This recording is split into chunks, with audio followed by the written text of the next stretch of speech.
This week on the Bioneers, Revolution from the Heart of Nature.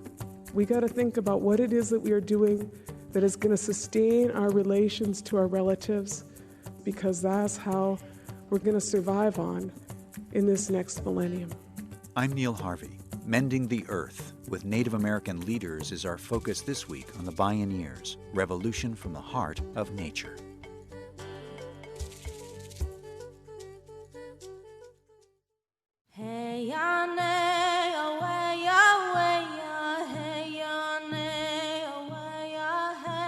Our father is colonialism, and our mother is attempted genocide. Our brother is anger, and our sister is pain. But you and I, what will we become? What will be our name? You and I, these children of war with red and white skin, how will we pick up the pieces and begin again?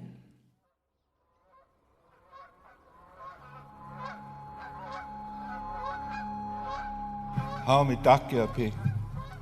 Hello, all my relations. Yat the Bethlejini in Ashley, Dakota Oyate Bashi Shachi, Tom Goldtooth Himakia Pido, Dakota Chaje Matro Awaya Kapi Miyedo. In our native way, my name is The Bears Look Over Me. I have relatives, I have friends who are the long claws, the grizzly bear. And they give me some of an authority to talk about nature.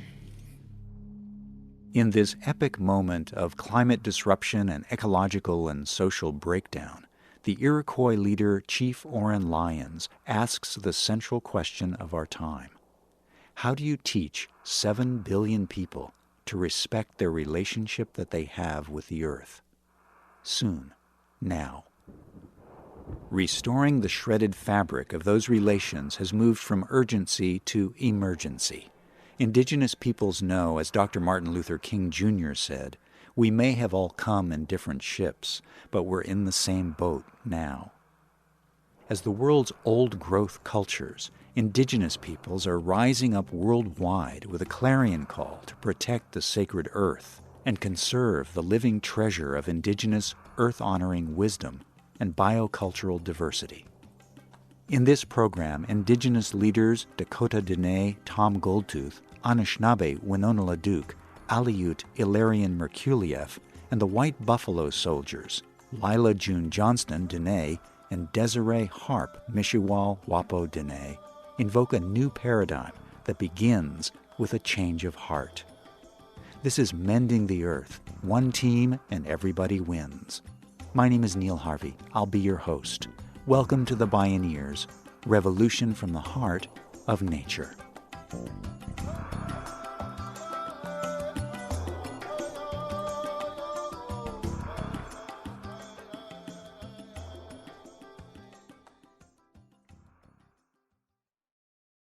Tom B.K. Goldtooth is Executive Director of the Indigenous Environmental Network, a global grassroots nonprofit. IEN builds the capacity of Indigenous communities and tribal governments to protect sacred sites, land, water, air, natural resources, and the health of people and all living things. Tom Goldtooth is a globally recognized environmental and social justice leader. He spoke at a Bioneers conference.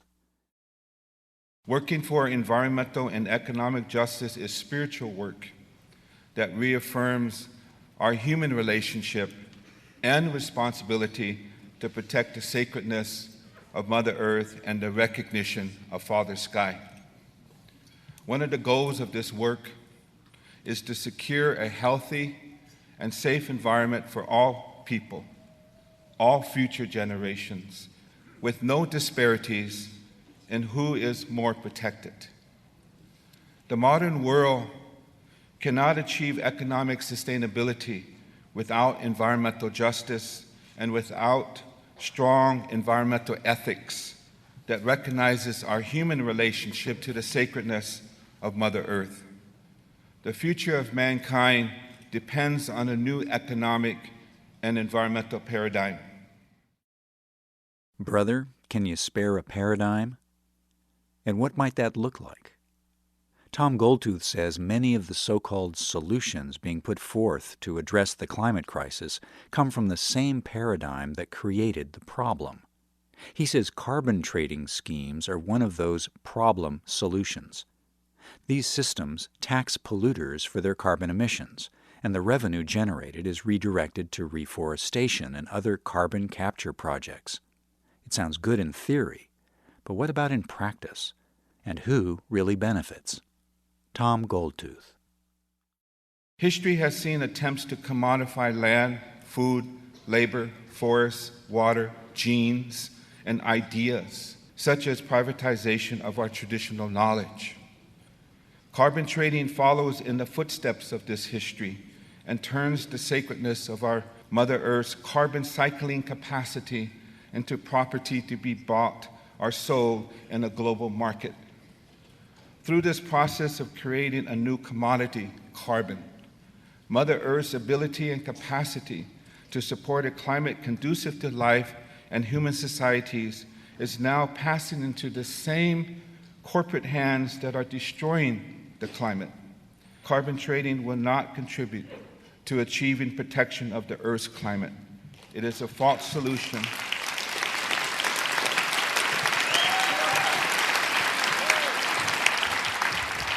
It is a false solution that entrenches and magnifies social inequalities in many ways. It is a violation of the sacred, plain and simple. Goldtooth says a fundamental transformation of our values is called for, an entirely different way of seeing our relationship with nature and each other. Mother Earth is the source of life, which needs to be protected, not a resource to be exploited and commodified as natural capital.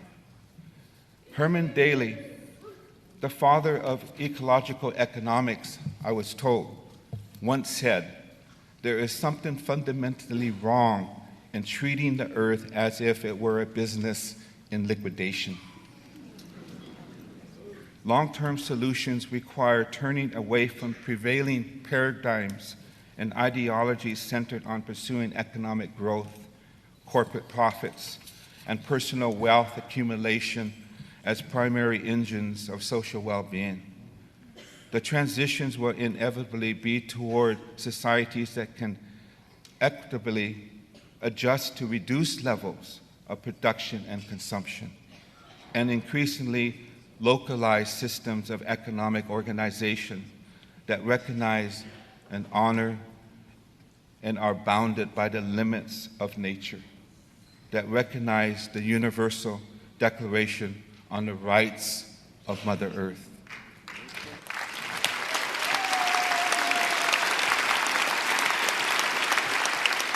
Tom Goldtooth.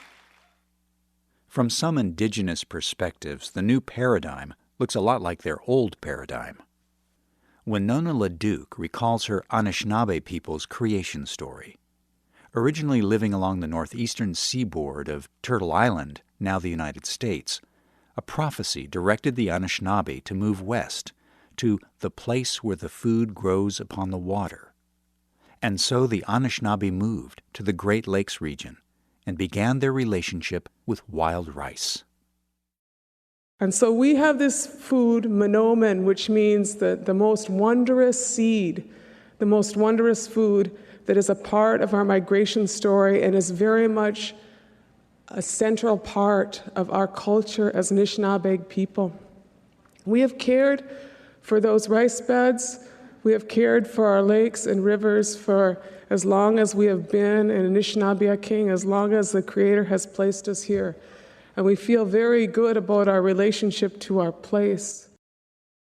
Winona LaDuke lives and works on the White Earth Reservation in Minnesota. She's a globally respected leader, author, and founder of White Earth Land Recovery Project and the Indigenous Women's Network. LaDuke contrasts the modern industrial paradigm with her people's traditional ways. We go out on the lake and we put our tobacco out as our offering of thanks for this monomen, this wild rice that grows on our lakes and rivers. And we push our canoes out on the lakes, and one person sits in front and pulls these sticks that look kind of like drumsticks, but they're about this long, made of cedar.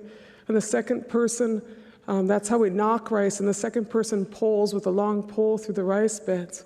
And we go out and we harvest hundreds of pounds of wild rice like that. And then we quit in the afternoon, and we come in and we lay our rice out so that it can dry.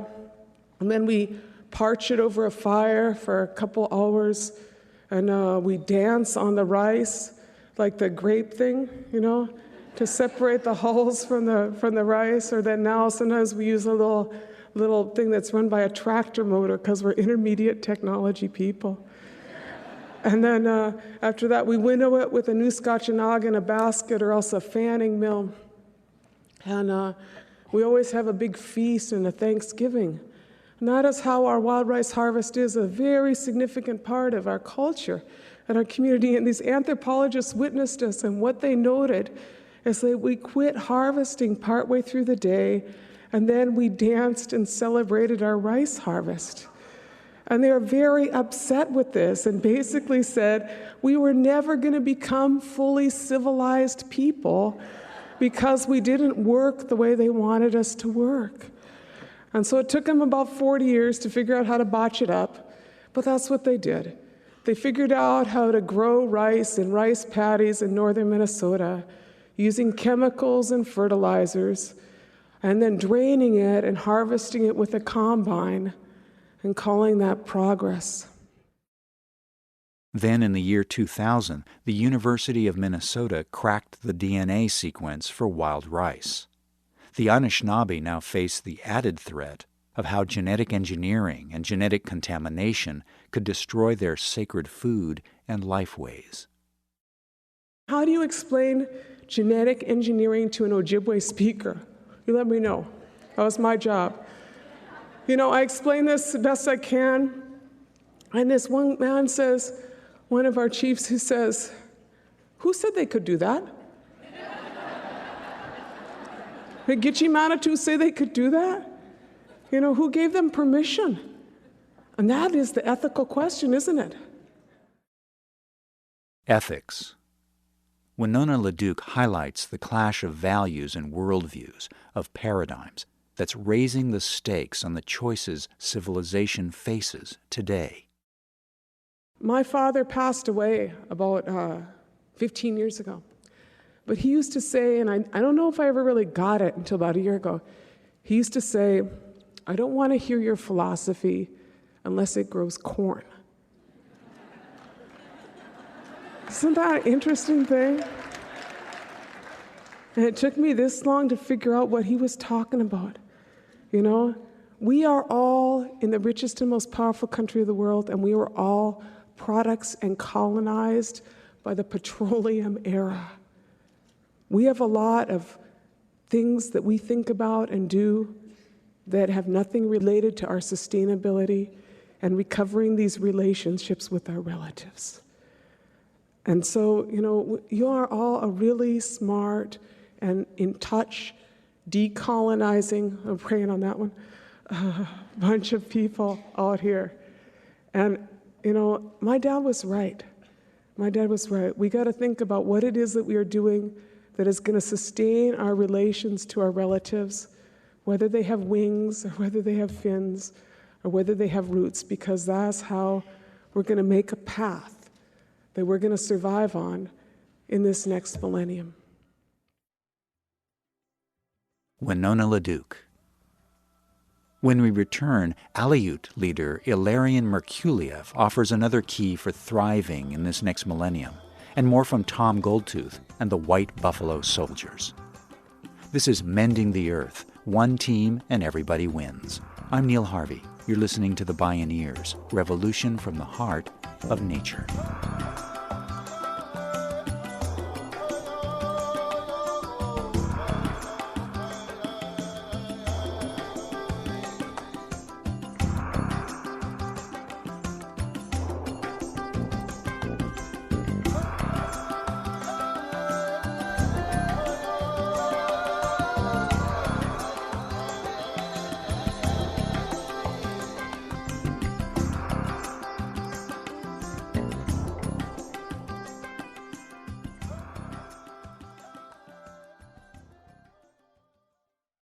To explore all available Bioneers radio shows and video programming, please visit bioneers.org.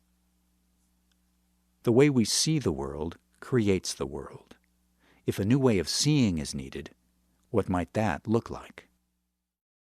Kelam megamna, kelam kasuda. Angwan, tingu nanganwe, unanganasokta kuyach, amakan chasokta Ilarion Merculief, kawalangan unanganwe. I am Aleut. My people have been out in the Bering Sea for 10,000 plus years. We're still there, which is rare for Indigenous peoples. And I come from the people of the sea lion. The sea lion are to us like the bowhead whale are to the Inupiat, or the bison are to the Plains Indian. Ilarion Merculief is an Aleut from Alaska's Bering Sea region, the first native commissioner of the Alaska Department of Commerce and Economic Development. He chaired the Indigenous Knowledge Sessions of the Global Summit of Indigenous Peoples on Climate Change. He was raised in a very traditional way. Starting at age 4, he stayed with his grandfather 24/7 for 2 years. From age 5 to 13, he was guided by a traditional mentor. During those years, the mentor may have said no more than 200 words. This traditional upbringing was very rich, and I learned a lot.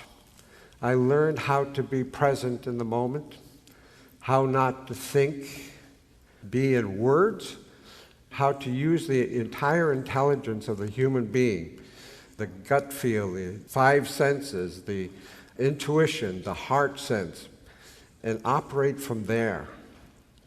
And it's a very powerful place. And most of you probably have never experienced it. And I would like for you to experience it, because it is going to be necessary during this time. This society says that the intelligence is in the head, but no. The intelligence of the whole human being, the real human being, is the entire makeup of the human being. And it can operate without thought. The Yupik elders, the southern Eskimo in Alaska, call this the reverse society, or the inside-out society, where we reversed all the laws for living. You know, the heart used to tell the mind what to do. Now the mind tells the heart what to do, and we can't tell the difference if it's heart or mind. Ilarion Merculief became acutely aware of the power of traditional knowledge and wisdom, and how fast they were dying off. What would be the future of his people's long, rich tradition of mask making? At 16 years old, I was lamenting about we lost our ability to make these fantastic masks. And I decided I would go to the oldest man on the island. He was 88 years old at that time, to ask him, because his grandfather was the last shaman on St. Paul, and were shamans that knew how to make the most powerful masks. And so I went to him and I told him my story about and my lament. And he says, no, it's never been lost. You go out to the beach and you clear your head and center yourself and set your intention and wait. Now, that sounds easy, but really, getting out of your head means no thought. So I could do that. I was able to develop this ability to have no thought when I was 6 years old. And so, no thought, and then center yourself is proverbially meeting in your center of yourself. And setting intention, can you imagine setting intention without thought?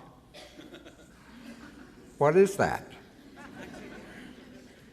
It's actually having every cell of your body set that intention. We all have that ability. I'm just a messenger. We have that ability, and don't put me on a pedestal. I'm no different, no more, no less than you are. So what I'm sharing with you, I'm hoping would jar your memory of these things. Well, so I would set my intention, then I sat there for hours, and then pretty soon a small black hole shows up in my mind's eye. And out of that black hole, it got bigger and bigger, and then out of it poured 100 or so masks. Each totally different. And I was amazed. I thought, well, you know, I'm not an artist.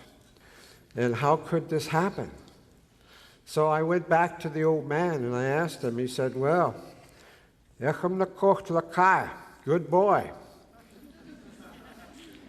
You touched the center of the universe, the womb at the center of the universe. And this is a place where our people got our information, where we got our original instructions and our natural laws.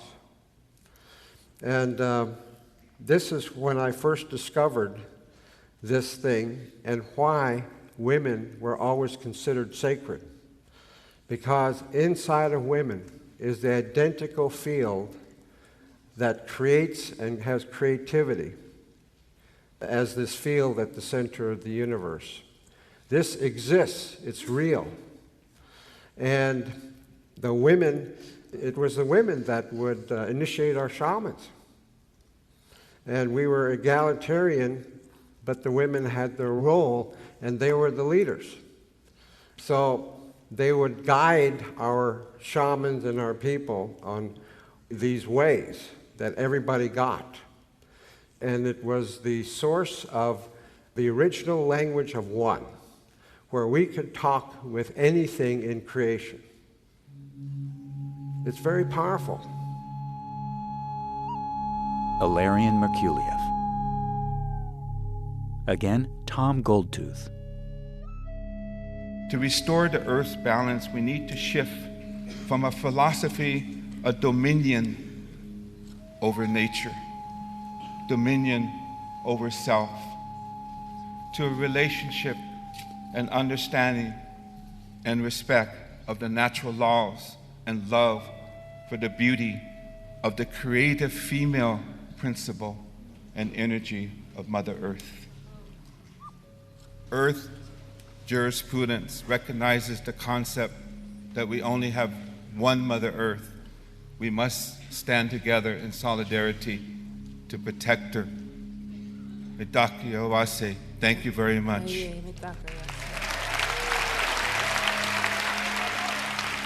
Red, black, white, and yellow, step into the hoop as one. Begin again in peace and beauty. Mend the earth and what we've done. Hey, when I close my eyes, I see all of the races braided together, braided to the earth, braided like harmonies and frequencies of a common song. The ancestors of humanity were once divided, but when I close my eyes, I see us united. Many hands of many colors touching the earth and building a common dream. We are here to invent a new sport where everybody wins and there is only one team. red, black, white, and yellow, step into the hoop as one. Begin again in peace and beauty. Mend the earth and what we've done. This is the reconciliation of bloodlines, skin tones, and histories. Only by when forgiving one another and acknowledging the atrocities, honoring the womb, and living out the prophecies, can we begin to heal our relationship with this sacred Turtle Island. Creator, help us to walk forward in beauty together as one. Creator, make us to walk forward in beauty together as one. Creator, help us to walk forward in beauty together as one. Creator, help us to walk forward in beauty together as one. Takue Oyasi. Lila June Johnston and Desiree Harp, the White Buffalo Soldiers. They joined Tom Goldtooth, Winona LaDuke, and Ilarion Merculief, offering a very old paradigm that may just be the new paradigm. Mending the Earth, one team, and everybody wins.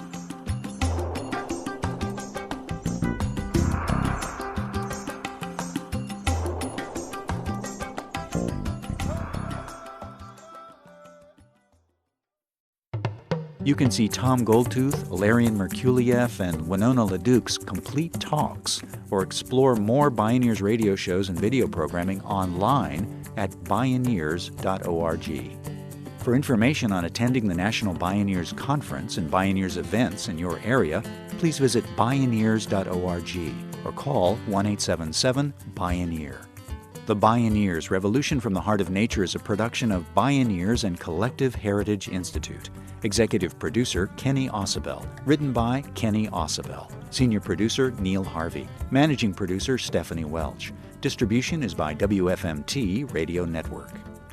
Our theme music is taken from the album Journey Between by Baka Beyond and used by permission of Hannibal Records, a Rykodisc label. Additional music was made available by Sounds True at soundstrue.com. For more music information, please visit radio.bioneers.org. The opinions expressed in the Bioneers Revolution from the Heart of Nature radio series are those of the presenters and are not necessarily those of Bioneers and Collective Heritage Institute, the underwriters, or this radio station. My name is Neil Harvey. Thank you for listening. I invite you to join the Bioneers in inspiring a shift to live on Earth in ways that honor the web of life, each other, and future generations. This is program number 0714. This program was made possible in part by Organic Valley, pasture-raised organic dairy products bringing the good from our family to yours. Visit organicvalley.coop. Mary's Gone Crackers, healing the planet through conscious eating, gluten-free and vegan products since 2004. Learn more at marysgonecrackers.com. John Masters Organics, feel good about looking good. Visit johnmasters.com. Funding also provided by a grant from the Park Foundation, dedicated to heightening public awareness of critical issues, and by the generous support of listeners like you.